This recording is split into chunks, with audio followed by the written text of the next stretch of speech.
Many early Gnostic Christian texts claim that Yahweh, the Creator, was a demiurge, a false creator.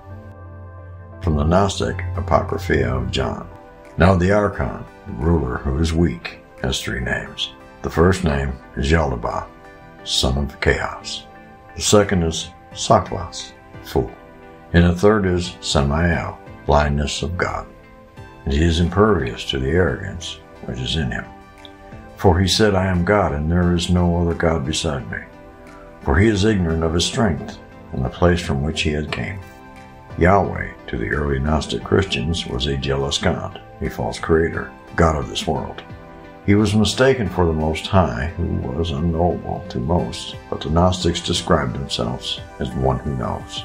The idea that Yahweh is Satan is technically true, as all things exist in Yahweh. His angels were described as sons of God, and all the Satans were angels. Samael in Hebrew text is sometimes called the Satan because of the things he does.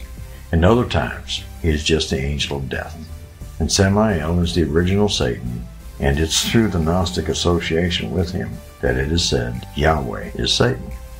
From the Ten Commandments it is implied that the Yahweh who gave the commandments was the demiurge. This is because of the commandment, Thou shalt have no other gods before me. And for I, the Lord your God, am a jealous God. And the question is, if there is no other gods but Yahweh, who is he jealous of? Also, if there are no other gods, what God could have come before him? Ancient Egyptian carvings refer to Yahweh of the Sashu and the Egyptian wars with them. This predated the adoption of Yahweh by the Israelites. El was the head god of the Canaanite pantheon. El was superior to Yahweh. There is now evidence that El and Yahweh were worshipped in Canaan simultaneously, but Yahweh as only an inferior local tribal god. Yahweh's status increased as the Israelites became more powerful in the Levant area. Eventually, for the Jews at least, Yahweh absorbed some of the qualities of El, and the Jews alleged that he was the only God. Now El was the first god Israel worshipped, Israel itself meaning El's glory. Yahweh's status increased as the Israelites became more powerful in the Levant area.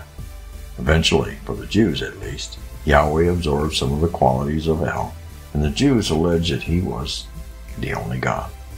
When the Jews were dispersed from the Levant by the Romans, non-Jews continued to live there as they had before the Jews even arrived. They continued to worship El and Baal. I believe Jesus' purpose was to reform the Jewish religion and reorient it from Yahweh, the war god, to El, the God of creation, compassion, kindness, and love. Yahweh is the God of violence and killing, as the Old Testament and the Bible portrays. The God Jesus spoke of was loving, benevolent, kind, unlike Yahweh. El is his God and Father. Yahweh is the God of death, killing, and war. And that is what Jesus knew. Jesus is referred to by the Archangel Gabriel as the Son of Eliah. Also, Jesus refers to himself as the Son of the Father, a very old and common title for El. The New Testament does not suggest that Jesus is the Son of Yahweh. It suggests that Jesus is Yahweh, maybe his brother. Maybe he came to teach the old faith. Jesus came to teach the old faith, to teach of the Father, because Israel had forgotten about El.